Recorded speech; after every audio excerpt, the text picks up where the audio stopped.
So as you can see, I've placed some specks of dirt in the middle of my countertop. I'm just gonna run the vacuum over it, and I think for the most part you'll see that they spread around the countertop and they don't pick up into the vacuum. And I'll just show you.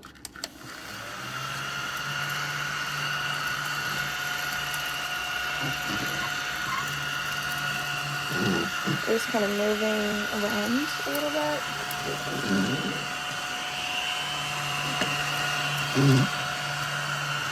It's just super annoying to use. If you want a quick fix, you might as well just use a towel to pick it up. In 1 second, I'm just gonna show you.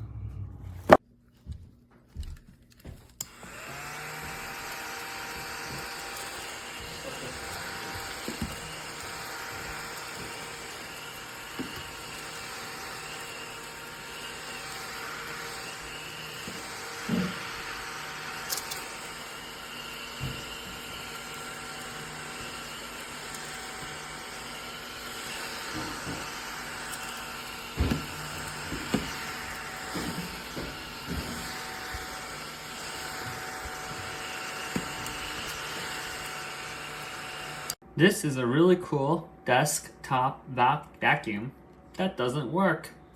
Don't buy it. It's a waste of money. Let me prove it to you. Here you have your crumbs. Crumbs, okay? And for scale, very small crumbs. For the life of me, I cannot get this thing to vacuum any of this. It will just push the dirt around. So here we go. Turn on. There it is. There it is. There it is. It's just not effective. Don't buy it.